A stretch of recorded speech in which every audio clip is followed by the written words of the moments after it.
സംസ്ഥാനത്ത് അടിയന്തര സാഹചര്യത്തിൽ വൈദ്യുതി നിയന്ത്രണം ഏർപ്പെടുത്തുമ്പോൾ 1 മണിക്കൂർ മുൻപെങ്കിലും ഉപഭോക്താക്കളെ അറിയിക്കണമെന്ന് റെഗുലേറ്ററി കമ്മീഷൻ നിർദ്ദേശിച്ചു. അതേസമയം വൈദ്യുതി പ്രതിസന്ധി മറികടക്കാൻ കൂടിയ വിലയ്ക്ക് വൈദ്യുതി വാങ്ങാൻ കെഎസ്ഇബിക്ക് റെഗുലേറ്ററി കമ്മീഷൻ അനുമതി നൽകി.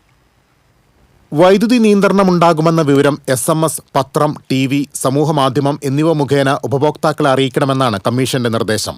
അടിയന്തര ലോഡ് ഷെഡിംഗിന് വ്യക്തമായ പ്രോട്ടോകോൾ വേണമെന്നും കമ്മീഷൻ നിർദ്ദേശിച്ചിട്ടുണ്ട്. ഈ വർഷം സെപ്റ്റംബർ ഒഴികെ ഡിസംബർ വരെയുള്ള മാസങ്ങളിലെ പീക്ക് സമയത്തെ വൈദ്യുതി പ്രതിസന്ധി മറികടക്കാൻ കൂടിയ വിലയ്ക്ക് ഹ്രസ്വകാല വിപണിയിൽ നിന്ന് വൈദ്യുതി വാങ്ങാനുള്ള കെഎസ്ഇബിയുടെ കരാറുകൾക്ക് റെഗുലേറ്ററി കമ്മീഷൻ അംഗീകാരം നൽകി.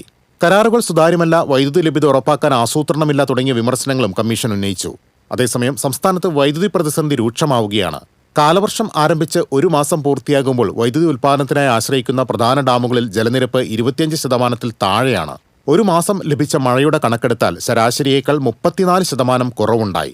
മുൻവർഷങ്ങളിലെ ജൂൺ മാസങ്ങളെ അപേക്ഷിച്ച് ഈ വർഷം ദൈനംദിന വൈദ്യുതി ഉപഭോഗത്തിലും പീക്ക് ആവശ്യകതയിലും ഗണ്യമായ വർധനവാണ് രേഖപ്പെടുത്തിയിട്ടുള്ളത്. News desk TCV.